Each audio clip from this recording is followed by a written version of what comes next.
पहली ज़ात कायनात में जिन्होंने अपने बेटे को अपनी बीवी को तलाक देने का हुक्म इरशाद फरमाया। नबी पाक सल्लल्लाहु अलैहि वसल्लम की बारगाह अक़दस में एक शख्स हाजिर हुआ, या रसूल अल्लाह, वालिदैन के साथ नेकी करूं, उनमें से मेरी नेकी का ज्यादा मुस्तहिक कौन है? ये हमारे यहाँ जुल्म होता है ना, ये सब मेरी माँ की दुआ है। यार अब्बा जी क्या बददुआएं करते रहे, मेरे लिए तो मेरे अब्बा जी ने कोई बददुआ नहीं की, अल्हम्दुलिल्लाह ताला। एक तरफा ट्रैफिक चलाई जाती है हमारे माशरे में। वैसे भी इस कौम का मिजाज ये बन गया है कि जज्बाती है। इरशाद फरमाया, वाअबुदुल्लाह, अल्लाह की इबादत करो, वला तुशरिकू बिही शैआ, उसका किसी को शरीक ना बनाओ, वबिल वालिदैनी इहसाना, और वालिदैन के साथ नेकी करो।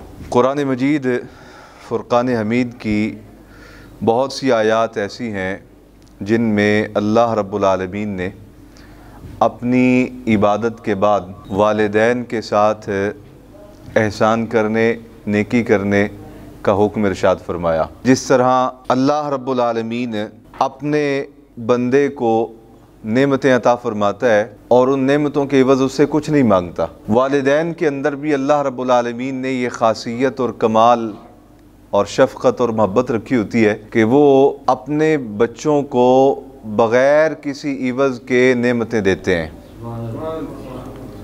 और जिस तरह अल्लाह रब्बुल आलमीन बग़ैर इवज़ के बंदे की परवरिश करता है, उसकी हिफाजत करता है, इसी तरह वालिदैन भी बग़ैर किसी इवज़ के अपने बच्चों की परवरिश करते हैं, उनकी हिफाजत करते हैं, उनको पालते हैं, उनको जवान करते हैं। तो इसलिए अल्लाह रब्बुल आलमीन ने अपनी इबादत के साथ कई सारे मकामात पर कुरान मजीद में वालिदैन के साथ नेकी करने का हुक्म इरशाद फरमाया।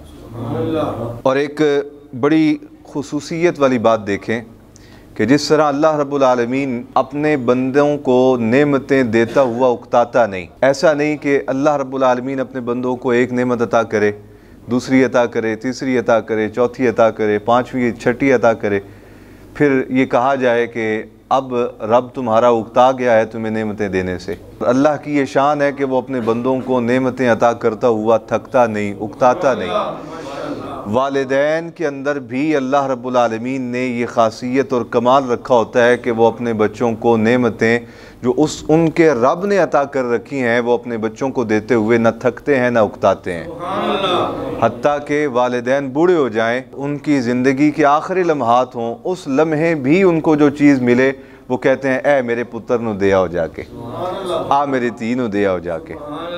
तो ये ख़ास अल्लाह रब्बुल आलमीन ने वालिदैन के अंदर शफ़क़त और मोहब्बत का मादा और कैफियत रखी होती है। एक चीज़ और देखते हैं कि अल्लाह अपने बंदों में से ऐसा नहीं कि अलहदा कर ले चुन के, ये बंदे नेक हैं इनको रहमत से नवाजा जाएगा, ये बंदे बद हैं, बदकार हैं, बुरे हैं, इनको जो है वो अपनी रहमत का दरवाज़ा इन पर बंद कर दिया जाएगा, अपने फ़ज़ल का दरवाज़ा बंद कर दी। हाँ, ये अलग बात है कि किसी को चुन के अपना महबूब बना लेना, ये एक अलग ख़ास मुकाम होता है, ये ख़ासों के लिए होता है। लेकिन अल्लाह अपने फ़ज़ल के दरवाज़े बंदों पे बंद नहीं करता, अगरचे वो बदकार ही क्यों ना हो।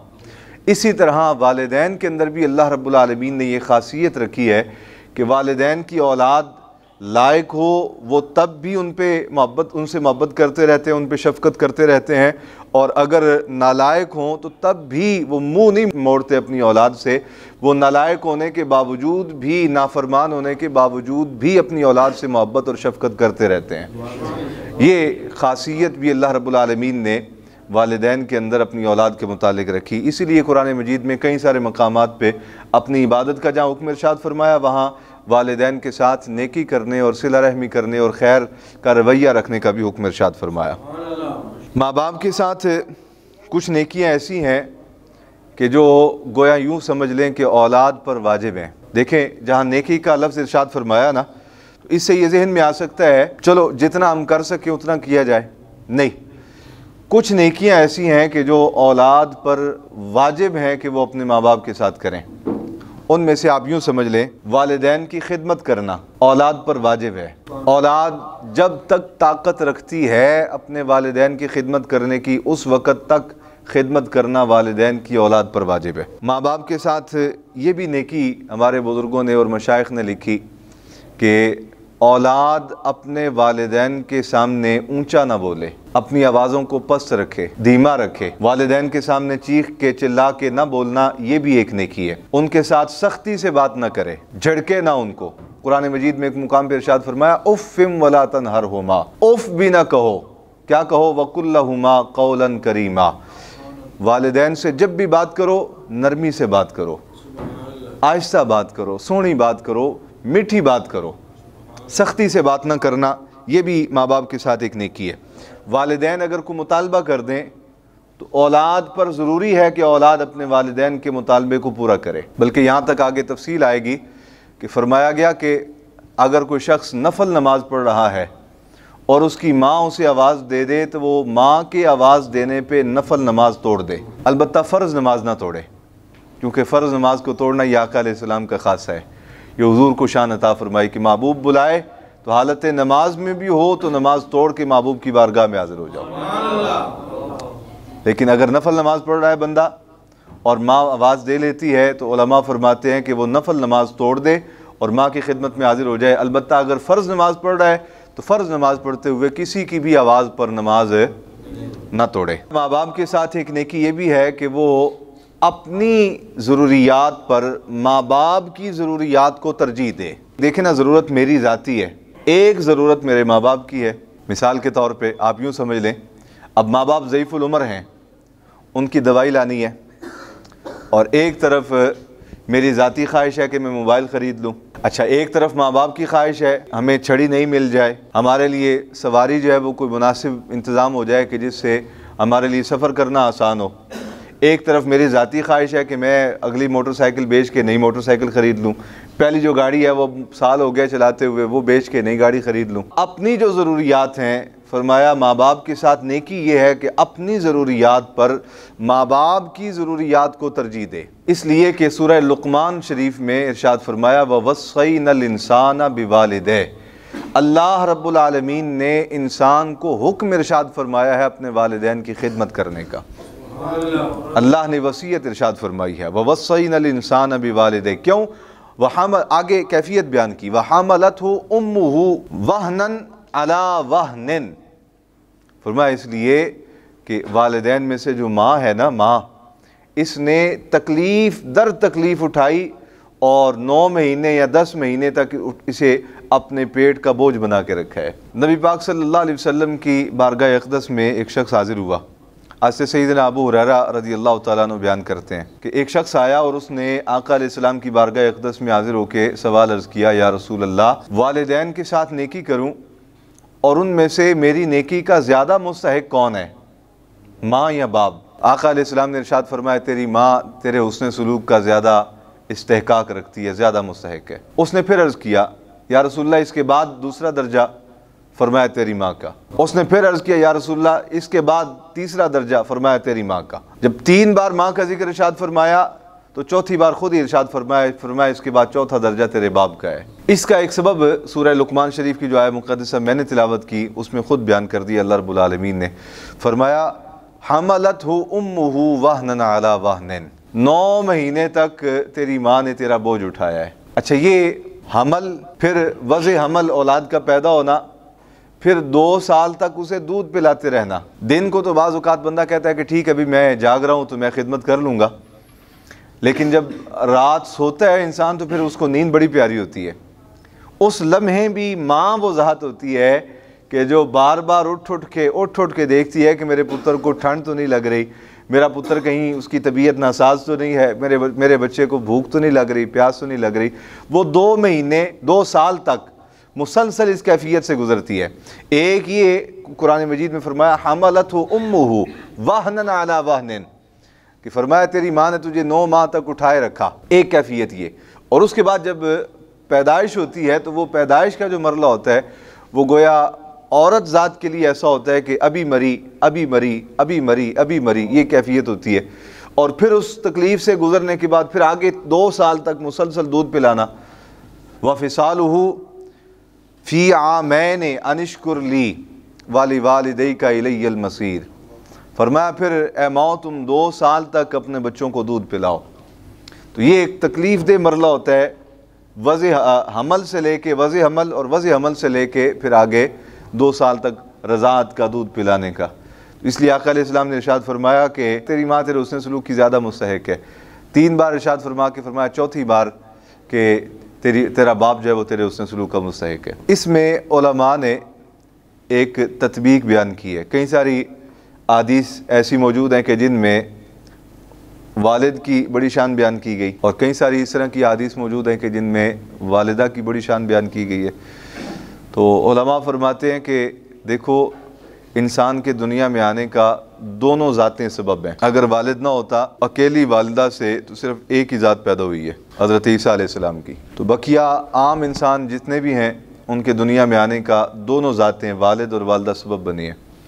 अब चूँकि आका अलैहिस्सलाम ने यहाँ 3 बार इरशाद फरमाया कि तेरी माँ ज़्यादा इस्तेहकाक रखती है तेरे उसने सलूक का, तो फरमाया अब इसमें तत्बीक ये होगी कि अदब और एहतराम के लिहाज से बाप का दर्जा ज़्यादा होगा, और ख़िदमत ख्याल रखने के लिहाज से वो माँ का दर्जा ज़्यादा होगा। ऐसा नहीं कि औलाद को जो है वो बाप का बेअदब बना दिया जाए। ये हमारे यहाँ जुल्म होता है ना, ये सब मेरी माँ की दुआ है। यार अब्बा जी क्या बद्दुआएं करते रहे? अच्छा, मेरे लिए तो मेरे अब्बा जी ने कोई बद्दुआ नहीं की, अल्हम्दुलिल्लाह ताला, अल्हम्दुलिल्लाह ताला, हमारे लिए तो कोई बद्दुआ नहीं की।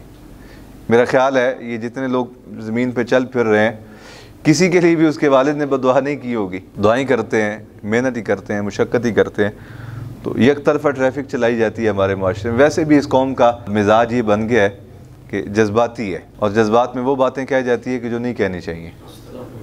बल्कि मेरा ख्याल है जिस घर में गाड़ी खड़ी होगी ना, ये सब मेरी माँ की दुआ है। तो अब्बा जी पत्थर रख के दरवाजे चुआंदे होंगे, तो पत्थर रख के दिल उत्ते दरवाजे जाते होंगे। तो कुरान मजीद में फरमाया गया वाबुदुल्लाह वला तुशरिकू बिही शैया वबिल वालिदैनि इहसाना, माँ बाप दोनों का जिक्र फरमाया।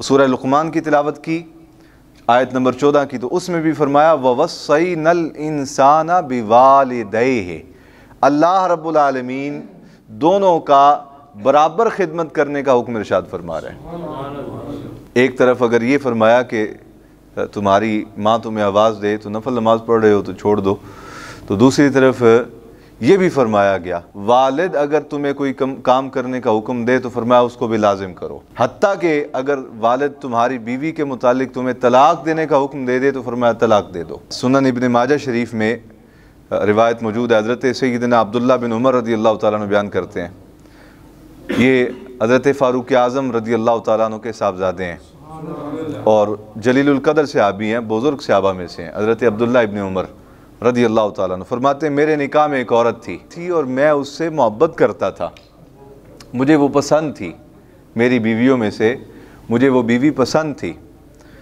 लेकिन फरमाया मेरे अब्बा जी हज़रत उमर बिन ख़त्ताब फ़ारूक आज़म रज़ी अल्लाह तआला अन्हु उसको पसंद नहीं करते थे। हज़रत फ़ारूक आज़म रज़ी अल्लाह तआला अन्हु ने मुझे हुक्म इरशाद फरमाया अब्दुल्ला इसे तलाक दे दो। फरमाया मैंने तलाक न दी। फिर आका अलैहिस्सलाम की बारगाह नाज में ये मामला पेश हुआ, ज़िक्र हुआ हुज़ूर की बारगाह अक़दस में कि हज़रत फ़ारूक आज़म ने हुक्म दिया है कि तलाक दे दो अपनी बीवी को, अपने बेटे को बीवी के मुतालिक।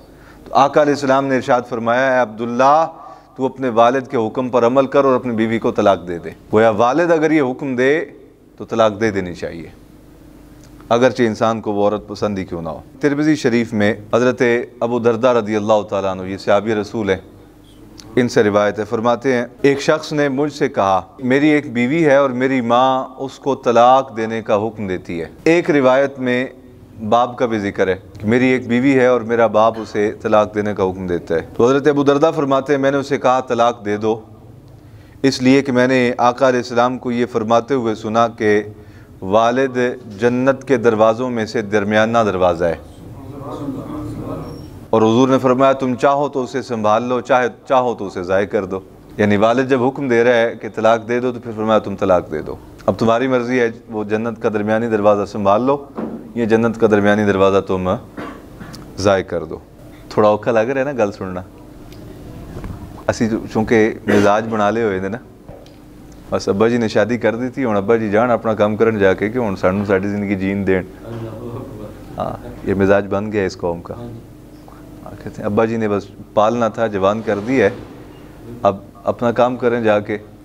हुण साढ़े उत्ते ध्यान रखते रहंदे ने हर वेले, साढ़े ते ध्यान रखिया होया ने। अल्लाह वालिदैन की ये शान ख़ुद रसूलुल्लाह ने बयान फरमाई।